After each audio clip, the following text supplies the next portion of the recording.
सामाजिक परिवार के सभी सदस्यों को नमस्कार। रात के 9:30 बज चुके हैं और हम उम्मीद कर रहे हैं कि जो किसानों और सरकार के बीच में, पंजाब के बड़े किसानों और सरकार के बीच में जो गतिरोध चला आ रहा है वो खत्म हो जाएगा और उसकी बात मैं करूंगा। लेकिन आज के दृष्टिकोण की शुरुआत मैं एक ऐसी खबर से करना चाहता हूं जो इस समय आप लोगों को जानना बेहद आवश्यक है। और वो खबर ये है कि इन्वेस्ट इंडिया को अंकटाड, जो United Nations investment promotion award, ये जो अंकटाड देता है तो उसका सम्मान मिला है। 2020 का United Nations investment promotion award वो मिल गया है इन्वेस्ट इंडिया को। प्रधानमंत्री नरेंद्र मोदी ने बधाई दी है। जितने भी देश के लोग हैं सबको खुश होना चाहिए कि जो भारत में निवेश के लिए एक संस्था है, जो जिसको कहते हैं कि भारत में निवेश हो, उसके लिए जो सरकार की तैयारी है वो दुनिया में प्रतिष्ठा उसकी बढ़ी है, उसको रिकॉग्निशन मिला है।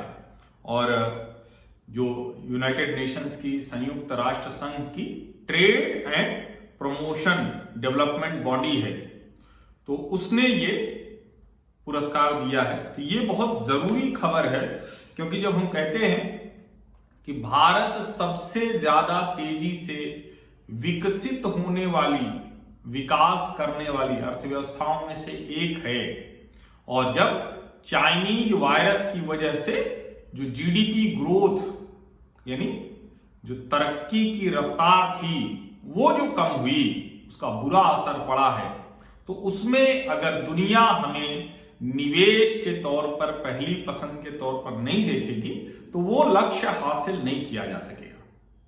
ये सब इसके बावजूद हो रहा है कि लगातार भारत में ढेर सारे सुधार हो रहे हैं। जो निवेश करने वाले लोग हैं, जिनको पैसे लगाने हैं, वो भारत को अच्छे, एक बेहतर डेस्टिनेशन के तौर पर देखते हैं, एक ऐसे देश के तौर पर देखते हैं जहां निवेश की गई रकम ज्यादा मुनाफा देगी। लेकिन उसी दौरान शाहीन बाग भी होता है। उसी दौरान कृषि सुधारों को, जो देश के सबसे बड़े कृषि सुधार कहे जा रहे हैं, जिन 3 कृषि कानूनों के लिए लंबे समय से मांग की जा रही थी, जो प्रगतिशील किसान हैं उनके जरिए, जो किसान संगठन है उनके जरिए, जो कृषि विशेषज्ञ हैं उनके जरिए, लेकिन देश में बहुत से लोग हैं जिनको राजनीति का कोई अवसर मिले तो उसे छोड़ते नहीं हैं, और जो कृषि कानून है उनका विरोध भी कुछ इसी तरह का है। अब भारत बंद के बारे में तो मैंने आपको 2 रिपोर्ट, और जो ग्राउंड रिपोर्ट है, जमीनी पड़ताल है, वो मैंने आपको बताई, और इसलिए उस रिपोर्ट की तरफ हम और नहीं जाएंगे। लेकिन जो भारत बंद की चीजें हैं उसकी बात मैं करूं उससे पहले एक आंकड़ा बता दे रहा हूं। और ये आंकड़ा, मतलब मेरा कोई अपना आंकड़ा ऐसा नहीं है, ये सरकार प्रतिदिन पत्रकारों को ये रिलीज भेजती है। हमारे पास भी भारत सरकार की तरफ से ही जो सामान्य पत्रकारों को आता है उस तरह से हमको भी आता है, जो भारत सरकार के सूचना मंत्रालय में जुड़े होते हैं।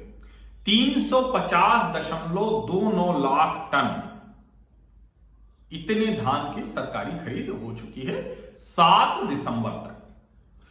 ये जो खरीद हुई है 7 दिसंबर तक, पिछले वर्ष यानी 7 दिसंबर 2019 जो खरीद हुई थी उससे 20% ज्यादा है। तो ये आंकड़ा भी जरूरी है। और इसमें से 350.29 लाख टन में से अकेले पंजाब 202.77 लाख टन, यानी 202,77,000 टन इतने की सरकारी खरीद पंजाब के किसानों ने हुई। ये बेचा उन्होंने, पैसे मिले, और चूंकि इनकी खरीद 30 नवंबर तक पूरी हो गई तो ये सब धान सरकारी खरीद में बेच के और तब आए हैं सिंघो टिकरी बॉर्डर पर बैठे हुए हैं। अभी देश के दूसरे हिस्सों के किसान खरीद केंद्र पर जा रहे हैं। उन्हीं में जो बस्तर के कोंडा गांव में एक किसान मरकम बेचारे, जिनकी जो उपज थी जो 100 क्विंटल से ज्यादा वो सरकारी खरीद के हकदार थे, 11 क्विंटल लिख दिया और उन्होंने आत्महत्या कर ली सरकारी खरीद में जो कहें कि गड़बड़ी की वजह से। लेकिन ये स्थिति है, ये तथ्य, ये आंकड़ा आपको जानना चाहिए। एक और चीज हो रही है जिसको मैंने बताया कि शुरू में जो आंकड़ा था कि 30 नवंबर को इनकी सरकारी खरीद खत्म हो गई, पंजाब से सबसे ज्यादा हुई, जो हिस्सेदारी 64% की थी, अब जब देश के दूसरे राज्यों के किसानों की सरकारी खरीद भी हो रही है तो वो 57.88 रह गई है। लेकिन फिर भी कितनी बड़ी हिस्सेदारी है या समझिए। और जैसा मैंने कहा कि हम उम्मीद करते हैं कि अब चूंकि आज 2 घटनाक्रम हुए हैं, एक तो हो रहा है, एक घटनाक्रम जो हुआ कि प्रधानमंत्री नरेंद्र मोदी ने प्रकाश सिंह बादल जी को जन्मदिन की शुभकामनाएं दी हैं, देना भी चाहिए, बड़े नेता हैं और अकाली दल बहुत पुराना सहयोगी रहा। वैसे भी न भी सहयोगी हो तो प्रधानमंत्री इस बात का ख्याल रखते हैं और मुझे लगता है कि राजनीति में ये बहुत जरूरी है। लेकिन जब राजनेता बात करते हैं तो उसके राजनीतिक निहितार्थ भी निकाले जाते हैं। अकाली दल के लिए भी संकट बड़ा हो रहा है क्योंकि वहां जिस तरह की स्थितियां हो रही हैं उनमें आम आदमी पार्टी, कांग्रेस, सबकी अपनी अपनी राजनीति है और राजनीति करेंगे, और भारतीय जनता पार्टी खड़ी होती हुई दिख रही है। तो क्या कुछ और भी चर्चा बात हो सकती है, क्या उस तरफ से कुछ बातें हुई, क्या इसकी भी एक कहे कि कयास लग रहे हैं, लोग कह रहे हैं। और दूसरा ये कि गृह मंत्री अमित शाह के साथ भारतीय किसान यूनियन के नेता राकेश टिकैत, उसके अलावा गुरनाम सिंह चढ़ूनी, हनन मुल्ला, शिव कुमार कक्का जी, बलवीर सिंह राजेवाल और दूसरे कई, रुलदू सिंह मानसा, मंजीत सिंह राय, बूटा सिंह, हरविंदर लगवा, ऐसे ढेर सारे नेता हैं, दर्शन पाल। तो ये सब के सब बैठक में आज अमित शाह के साथ रहे और हम उम्मीद करते हैं कि ये चूंकि जब हम आपका दृष्टिकोण ये लेकर आते हैं तो उस वक्त तक क्या परिणाम आएगा, और अगर कुछ और डिसाइसिव खबर आती है तो हम उस पर अलग से आप लोगों से बातचीत करेंगे। ये जानकारी आपको देना जरूरी था क्योंकि जब मैंने ये रिकॉर्ड किया उस वक्त ये बैठक चल रही है। हम उम्मीद करते हैं कि आज अगर फैसला नहीं भी आता है तो कल जो बैठक तय है उसमें फैसला निकल आए। अब 2-3 जरूरी बातें। भारत बंद की रिपोर्ट आप लोगों ने जमीनी पड़ताल देख ली, मेरा कोई विश्लेषण उसमें नहीं था, सब मैंने दिखा दिया आपको। देश के 50-60 शहरों से तो, गांव कस्बे शहर से तो मैंने आपको रिपोर्ट दिखाई दी, आप ही लोगों ने भेजी जो रियल, जिसको कहते हैं कि रियल टाइम और ग्राउंड जीरो से रिपोर्ट है। अब आपको 2 मैं बताता हूं जो भारत बंद के समर्थन में 2 लोग रहे। एक 30 Hazari bar association, 30 Hazari bar association ने कहा कि हम उनके समर्थन में हैं। किनके? जो पंजाब के बड़े किसानों का आंदोलन चल रहा है और सरकार जो कर रही है वो उनके मुताबिक चिंता का विषय है। जो वकील हैं, लीगल फ्रेटर्निटी है, वो किसानों के साथ खड़ी हो रही है। यहां तक तो बहुत अच्छा है। जरा इसके आगे की लाइन सुन लीजिए। These laws are neither in favour of farmers nor of lawyers.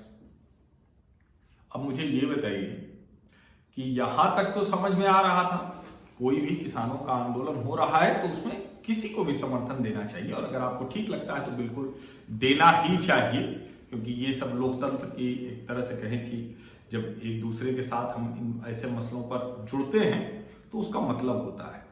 लेकिन कैसे ये बात सामने आ गई कि ये किसानों के साथ साथ वकीलों को भी नुकसान पहुंचाएगा?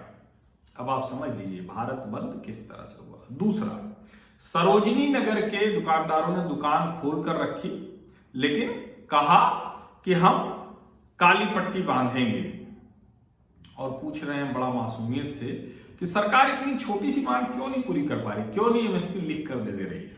ये दोनों बताता है कि कितनी मुश्किल है। अगर सुधार होते हैं, बड़े फैसले लिए जाते हैं तो उसमें कितना बड़ा संकट होता है।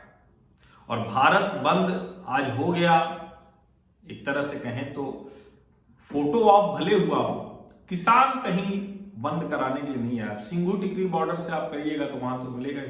देश भर की क्या स्थिति है, गांव शहर कैसे की, वो हमने आपको दिखाई। जो आरएस मनसा है पंजाब किसान यूनियन के, उन्होंने कहा कि हम दिल्ली के लोगों को मुश्किल नहीं बढ़ाना चाहते हैं, हमें रामलीला मैदान में दे दी जाए जगह। अब ये संकट आप समझिए, ये सही है कि मुझे भी लगता है कि जगह दे दी जाए, लेकिन सवाल ये है कि आप समझने को तैयार नहीं होंगे तो कब तक आप बैठे रहेंगे और कब तक इस तरह से देश के किसानों में, देश के लोगों में भ्रम की स्थिति बने। और ऐसे लोग जिनकी राजनीतिक जमीन चली गई है वो किसानों के नाम पर ये सब करते रहे। अब कल 5-6 लोग जाएंगे राष्ट्रपति से मिलने, शरद पवार सहित, राहुल गांधी सहित। अब शरद पवार राहुल गांधी कल बैठेंगे पहले, फिर बात करेंगे। अब शरद पवार तो कहते हैं कि राहुल गांधी में लैक ऑफ कंसिस्टेंसी है, यानी कोई भी चीज पक्के तौर पर एक तय चीज वो नहीं कह पाते। अभी कुछ कहा, वो जिसको हम लोग कहते हैं ना कि क्षणे रुष्टा क्षणे तुष्टा, रुष्टा तुष्टा क्षणे क्षणे, तो लैक ऑफ कंसिस्टेंसी बता रहे हैं।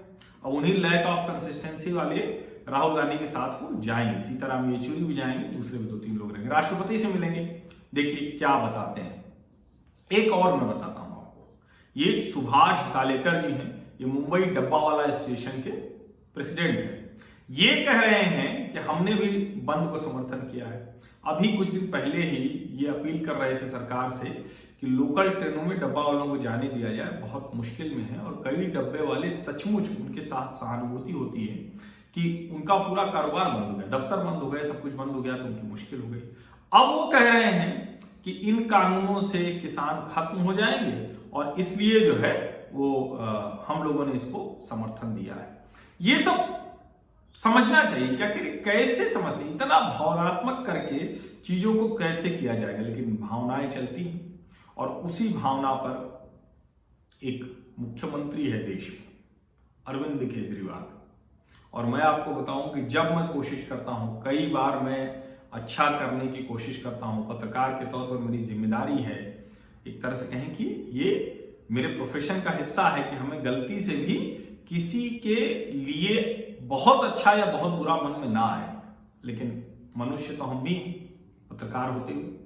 और आज जो नौटंकी हमने देखी, कल ही मुझे लग रहा था इतना दोहरापन उस व्यक्ति ने दिखाया, इतना दोहरापन कि जाके सिंघू टिकरी बॉर्डर पे जिस तरह से वहां जाके कहा कि हम सेवादार हैं, और उससे पहले खुद ही दिल्ली सरकार ने नोटिफाई भी कर दिया है, वो तीनों कृषि कानून दिल्ली में लागू हो चुके हैं और अब वो सेवादार बन रहे हैं। और आज क्या नया ड्रामा किया, कहा कि हमको निकलने नहीं दिया जा रहा है।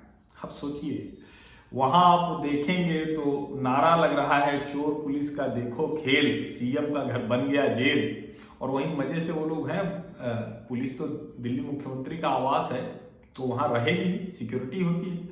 और दिल्ली पुलिस बार बार कह रही भैया जहां जाना है, जिसको बुलाना है बुलाओ ना भाई, कौन रोक रहा है। लेकिन पूरे दिन आज ये ड्रामा किया उप मुख्यमंत्री मनीष सिसोदिया और सारे जो आम आदमी पार्टी के जो एक कहे कि एक से बढ़कर एक जो हैं, उन सब ने खूब ड्रामा किया। दिन भर आज ये ड्रामा चला, बड़े आरोप लगाए। सौरभ भारद्वाज ने तो यहां तक कह दिया, कल कुछ विधायक थे उनको दिल्ली पुलिस ने पीट दिया। ढेर सारे आरोप, जितने आरोप लगाए जा सकते हैं वो सब किया। दिल्ली पुलिस ने उसको खारिज किया और कहा कि ये मुख्यमंत्री की सुरक्षा इतनी हमेशा होती है, और अगर वो जिससे चाहते हैं मिलना वो कहें। वो जो उत्तरी दिल्ली के हैं डीसीपी अल्फोंस, उन्होंने भी कहा, स्पेशल सीपी दिल्ली उन्होंने भी कहा।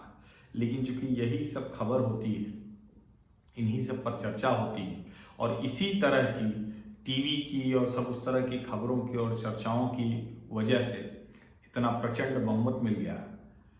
पश्चिम बंगाल में लगातार राजनीतिक हत्याएं हो रही, जान चली जा रही है, लेकिन उसकी तरफ मीडिया का ध्यान नहीं, राजनीतिक नौटंकी पर ध्यान है और उन्हें क्रांतिकारी बना दिया जा रहा है। लेकिन जहां जाने चली जा रही हैं, राजनीतिक कार्यकर्ता लगातार मारे जा रहे हैं। कल भी एक राजनीतिक कार्यकर्ता भारतीय जनता पार्टी का वो मारा गया, हत्या हुई उसकी, और उसको लेकर आज भारतीय जनता पार्टी ने प्रदर्शन किया, कैंडल लाइट मार्च निकाला और राज्यपाल को जाकर ज्ञापन दिया। लेकिन सवाल यही है कि जब लोकतंत्र का चौथा खंभा ऐसे फोटो ऑप को ज्यादा तवज्जो देगा इस तरह की दर्दनाक घटनाओं पर, तो कैसे लोकतंत्र मजबूत होगा, ये सवाल खड़ा होता है। और आज डीजी जीएसटी इंटेलिजेंस ने हरियाणा से राजेश कसारा नाम के एक व्यक्ति को पकड़ा है। अभी बड़ी महत्वपूर्ण खबर है, हालांकि इसको पता नहीं किस तरह से चैनल से अखबारों ने कवर किया या करेंगे।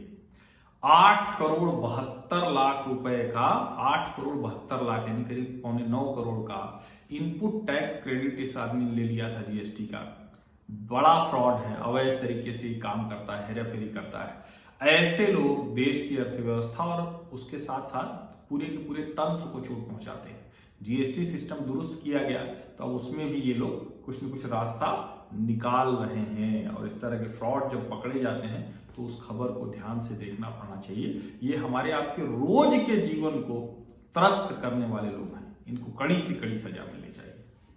प्रधानमंत्री नरेंद्र मोदी आज इंडियन मोबाइल कांग्रेस में बोल रहे थे कि जल्दी से जल्दी हम 5G रोल आउट करेंगे, और उन्होंने एक महत्वपूर्ण बात कही जिसकी चिंता लगातार हो रही है कि देश में खूब सामान आ रहा है, नया मोबाइल, नया लैपटॉप, नया टैबलेट, ये सब कुछ हो रहा है, लेकिन जो इलेक्ट्रॉनिक कचरा हो रहा है उसका क्या करेंगे। उन्होंने वैज्ञानिकों से कहा कि आप लोग ऐसे हैंडसेट, गैजेट्स ये सब बनाइए कि जिसको रिसाइकल किया जा सके। ये बेहद महत्वपूर्ण है और सरकार का ध्यान इस तरफ है। उसको वैज्ञानिकों के साथ मिलकर, तकनीक के जो लोग हैं उनके साथ मिलकर इस पर आगे काम करना चाहिए। उत्तर प्रदेश, वैसे तो ढेर सारी खबरें आती रहती हैं, लेकिन आज एक खबर है जिसको मैं वही कहूंगा ना कि क्यों निवेश करना चाहते हैं लोग, हमने आपको बताया था। टाइम बाउंड मैनर में सब कुछ हो रहा है। अभी कल अब मुख्यमंत्री योगी आदित्यनाथ बस्ती के मुंडेरवा और गोरखपुर के पिपराइच में वो क्या करेंगे, 2 चीनी मिलें हैं, सल्फर मुक्त चीनी मिलें हैं, उनको शुरू करेंगे। लंबे समय से बंद हो गई थी और एक समय में उत्तर प्रदेश में बहुत सी चीनी मिलें थी, धीरे धीरे वो बंद होती चली गई। लोग कहते हैं ना कि कैसे लोग एक राज्य पिछड़ता जाता है। अच्छी बात यह है कि उत्तर प्रदेश बहुत पीछे नहीं गया, लेकिन ये तो सही है ना कि देश का सबसे बड़ा राज्य होने की जो स्थिति थी उसमें उद्योग और रोजगार के तौर पर पिछड़ता गया। केरल में भी स्थानीय निकाय के चुनाव हो रहे हैं। आज पहले चरण के चुनाव थे और अच्छा है कि एक लोकतांत्रिक प्रक्रिया जब होती है तो उसमें ये समझ में आता है कि कैसे चीजें बेहतर हो सकती हैं या बेहतर की जा सकती है। आज बहुत से बीजेपी के बड़े नेताओं, शशि थरूर और सबने वोट डाला, सब अपने अपने दावे कर रहे हैं, कम्युनिस्ट, भाजपा के लोग और कांग्रेस के लोग। लेकिन अच्छा है कि लोकतांत्रिक प्रक्रिया की वजह से राजनेताओं पर दबाव बना रहता है, और वो राजनेताओं पर दबाव तो जो अलग अलग प्रक्रिया की वजह से बने, केरल के वामपंथी नेताओं पर तो दूसरा ही दबाव है आजकल। सोने की तस्करी का मामला उनका पीछा नहीं छोड़ रहा है, और भी कई भ्रष्टाचार के मामले हैं, लेकिन सोने की तस्करी का मामला जो मुख्यमंत्री पिनराई विजयन हैं सीपीएम के, उनके जो प्रमुख सचिव रहे एम शिवाशंकरन, तो उनको लेकर अभी केरल उच्च न्यायालय ने 18 दिसंबर को उनकी जो जमानत याचिका है उस पर सुनवाई का है, ईडी के मामले में। अब ऐसे ढेर सारे मामले हैं जो चल रहे हैं। सरकार के मुख्यमंत्री से लेकर कई मंत्रियों तक लगातार फंसे हुए हैं। जो वहां के सचिव हैं केरल के सीपीएम के, उनका बेटा वो ड्रग रैकेट में फंसा हुआ है, बेंगलुरु में उसकी गिरफ्तारी हुई। ऐसे ढेर सारे मामलों में लगातार जो वामपंथी सरकार है केरल की, वो फंसी हुई दिख रही है। और जब सरकार इस तरह से पूरी फंसी हुई हो तो कई बार लगता है सोने की तस्करी का रैकेट, ड्रग का रैकेट, वहां से सबसे ज्यादा जो रेडिकल इस्लामिक आतंकवादी गतिविधियों में जाने वाले लोग, तो बड़ी चिंता पैदा करता है देश की सुरक्षा के लिए और कुल मिलाकर जो लोकतंत्र की मूल भावना है उसके लिए। आंध्र प्रदेश से बड़ी हृदय विदारक खबर है और अभी तक उसका कोई पक्का पता नहीं चल रहा है। बच्चे हैं, लोग बीमार पड़ रहे हैं, बड़ी रहस्यमय सी बीमारी है। अब एम्स की टीम ने जो जांच की है तो जो बीमार बच्चे हैं उनके खून में वो सीसा और निकल, इसका जो है वो कहीं कि कण पाया गया है। तो आंध्र प्रदेश की सरकार और केंद्र की सरकार दोनों इन बच्चों को जल्दी से जल्दी ठीक करने के लिए और इस बीमारी का पता लगाने के लिए हर संभव प्रयास कर रहे हैं। जम्मू कश्मीर उच्च न्यायालय और लद्दाख उच्च न्यायालय, उसके नए मुख्य न्यायाधीश होंगे न्यायमूर्ति राजेश बिंदल। एक और खबर बड़ी महत्वपूर्ण आ रही है, जो एनआईए है उसने गया जिले से, बिहार के गया जिले से एक आर्म ट्रैफिकर यानी हथियारों की तस्करी करने वाले को पकड़ा है। ये लोग क्या करते थे कि हथियार चुराते थे। वो कैसे चुराते थे, ये बड़ा सवाल है। इसका मतलब कि वहां के लोग जुड़े रहे होंगे। जो सेंट्रल ऑर्डिनेंस डिपो है जबलपुर का, वहां से चुराते थे और उसके बाद फिर नक्सलियों को और दूसरे अपराधियों को वो बेचते थे। अब वो पकड़ा गया है तो एनआईए जांच करेगी, तो हम उम्मीद करते हैं कि जल्द से जल्द वो सभी पकड़े जाएंगे और ऐसे लोगों को जिनको उन्होंने हथियार बेचे होंगे उन तक भी एनआईए पहुंच पाएगी। और अब वो बात जिसकी चर्चा सबसे आवश्यक है, भारत सरकार ने जो वैक्सीन लोगों तक पहुंचे, वैक्सीन लोगों को मिले, इसकी पूरी तैयारी कर ली है।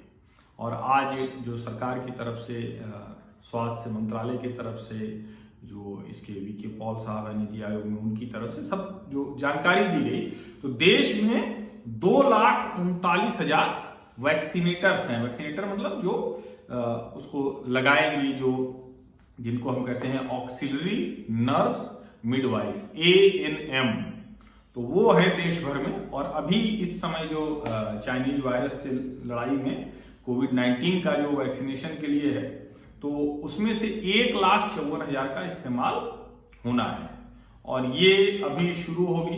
तो ये इसलिए जरूरी है बताना कि ऐसा नहीं है कि वैक्सीनेशन होगा तो उस वक्त देश में दूसरी जो स्वास्थ्य सुविधाएं हैं वो रुक जाएंगी। 2,39,000 में से 1,54,000 का इस्तेमाल इसके लिए होगा। तो जरूरी जो दूसरी इम्यूनाइजेशन की जो एक टीका लगता है, दूसरी जो चीजें होती हैं, उस पर असर नहीं पड़ेगा। अभी जो स्थिति है, जो कोल्ड चेन्स है, वो अच्छी कैपेसिटी है। वो सरकार ने बताया कि जो 3 करोड़ हेल्थ वर्कर यानी स्वास्थ्य जो कर्मी हैं और दूसरे जो फ्रंट लाइन वर्कर्स हैं, उनके लिए पर्याप्त है।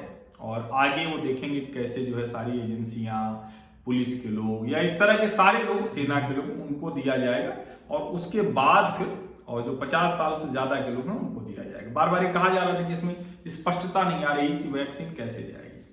जो डेटाबेस है वो राज्यों और केंद्र शासित प्रदेशों से वो लिया जा रहा है, वो शुरू हो चुका है। और वो कोविन सॉफ्टवेयर जो है, जो इसी के लिए डेडिकेटेड सॉफ्टवेयर है, उस पर डाल दिया जाएगा। वहां वेरिफिकेशन होगा, उसके बाद फिर ये उसी के आधार पर काम होगा। वैसे तो 6 हैं, 3 तो बहुत आगे बढ़ चुके हैं, लेकिन टोटल 6 हैं ऐसे जो वैक्सीन पे काम कर रहे हैं। 3 का काम बहुत आगे हो चुका है। प्रधानमंत्री नरेंद्र मोदी ने सबसे बात भी की थी। अब सीरम इंस्टीट्यूट ऑफ इंडिया और भारत बायोटेक, इन दोनों ने इमरजेंसी यूज के लिए वो अप्रूवल मांगा है, मंजूरी मांगी है, स्वीकृति मांगी है, जो नियामक जल्दी ही दे देंगे ऐसा माना जा रहा है। और मामलों के बारे में एक बात जान लीजिए, अब ये सब जब कुछ हो रहा है तो कितने बड़े संकट में है ये इस वक्त का जो ये पंजाब के बड़े किसानों का आंदोलन है। 54% मामले जो हैं पूरे देश के, 54% मामले महाराष्ट्र, केरल, कर्नाटक, पश्चिम बंगाल और दिल्ली। फिर से नाम दोहरा दे रहा हूं, 54% मामले यानी 100 मामलों में 54 मामले महाराष्ट्र, केरल, कर्नाटक, पश्चिम बंगाल और दिल्ली। और उसी दिल्ली में ये सब चल रहा है। लेकिन अच्छी बात यह है कि 4 लाख से कम मामले हैं, 3,83,000 सक्रिय मामले अभी रहे। और दुनिया भर में मामले बढ़ रहे हैं लगातार, दूसरी वेव, तीसरी वेव, पता नहीं क्या क्या बताया जा रहा है। और यहां सितंबर 15 के बाद से लगातार मामले घटे हैं। 14 करोड़ 80 लाख लोगों की जांच हो चुकी है, यानी कि 15 करोड़ सैंपल टेस्टिंग कर लिया है भारत में। 26,567 नए मामले आए पिछले 24 घंटे में, तो 39,045 लोग ठीक होकर गए। ये बहुत जरूरी आंकड़ा है। अगर ये ठीक रहेगा तो हम जल्दी ही इस चाइनीज वायरस से लड़ाई जीत जाएंगे, ऐसा हमें पूरा भरोसा है। और अब भारत के साथ जुड़ी लेकिन कुछ अंतर्राष्ट्रीय खबरें भी। प्रधानमंत्री नरेंद्र मोदी ने कल इमैनुअल मैक्रोन से बात की थी, फ्रांस के राष्ट्रपति से, और आतंकवाद के खिलाफ और दोनों देशों के संबंधों को लेकर बहुत सी चर्चाएं। आज उन्होंने कतर के अमीर उनसे बात की है, तमीम बिन मोहम्मद, क्योंकि कतर का जो इन्वेस्टमेंट है वो भारत में बढ़ रहा है, वो अच्छे से हो, इसके लिए दोनों देशों ने तय किया, प्रधानमंत्री नरेंद्र मोदी और कतर के अमीर ने, कि एक स्पेशल टास्क फोर्स बनाई जाएगी। जो वैल्यू एनर्जी चेन है जो भारत की, वहां हेवी इन्वेस्टमेंट करना चाहता है कतर, तो उसमें बहुत उसकी रुचि है। विदेश मंत्री डॉक्टर एस जयशंकर ने अफगानिस्तान के विदेश मंत्री मोहम्मद हनीफ अतमर उनसे बात की और दोनों देशों के बीच जो संबंध है, जो भारत का जो वहां विकास के काम किए जा रहे हैं, उस सब पर चर्चा हुई। साथ ही अफगानिस्तान में जल्दी से जल्दी शांति प्रक्रिया पूरी हो कैसे, इस पर भी बातचीत हुई। और चूंकि भारत अफगानिस्तान के रिश्ते बहुत अच्छे हैं, तो जाहिर है कि दूसरे जो मानवीय पक्ष हैं उन सबकी चर्चा भी होती ही है। और इस भारतीय महाद्वीप में जो आतंकवाद है उसको लेकर के चर्चा होती है। दोनों देश एक दूसरे के साथ खड़े रहते हैं। भारत के सेना प्रमुख जनरल एमएम नरवाने वो अभी जा रहे हैं यूएई और सऊदी अरेबिया, यूनाइटेड अरब अमीरात और सऊदी अरेबिया। 9 से 14 दिसंबर तक वहां रहेंगे।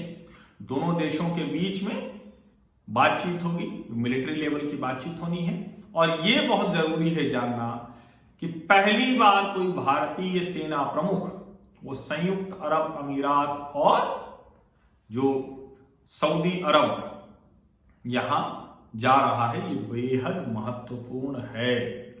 कई बार लोग कहते हैं कि भारत के इस्लामिक देशों से कैसे रिश्ते हैं, तो ये रिश्तों के एक नए शिखर को छूने की तरफ भी इशारा करता है। अमेरिका उसने रिलीजियस फ्रीडम को लेकर कई देशों को कटघरे में खड़ा कर दिया है, कई देशों को स्पेशल वॉच लिस्ट में डाला है। जिनको सीधे तौर पर कटघरे में खड़ा किया है उसमें Burma, Myanmar, China, Iran, Nigeria, जो उत्तरी कोरिया है, Pakistan, Saudi Arabia, Tajikistan, Turkmenistan, इनको particular concern under International Religious Freedom Act for systematic ongoing एरेगियस वायलेशंस ऑफ रिलीजियस फ्रीडम, इसमें डाला है। ये यूएस के स्टेट सेक्रेटरी माइक पॉम्पियो का बयान है। और उसके अलावा क्यूबा, निकारागुआ और रशिया, इनको स्पेशल वॉच लिस्ट में डाल दिया है। और आखिरी खबर, माउंट एवरेस्ट जो उसकी ऊंचाई है वो नापी गई, नई ऊंचाई है ताजा। ये केबीसी से लेकर जो सामान्य प्रतियोगी परीक्षाएं हैं उसमें सवाल आ सकता है, तो इसको नोट कर लीजिए। 8,848.86 मीटर, 8,848.86 मीटर्स, ये नेपाल के विदेश मंत्री ने जानकारी दी। आज के दृष्टिकोण में बस इतना ही। अमित शाह, केंद्रीय गृह मंत्री अमित शाह और किसान नेताओं की बातचीत में कुछ निकलेगा तो उसकी बात हम अलग से करेंगे, क्योंकि जब ये दृष्टिकोण मैंने रिकॉर्ड किया तब वो वार्ता चल रही थी, कोई परिणाम, कोई नतीजा नहीं आया था। बहुत बहुत धन्यवाद।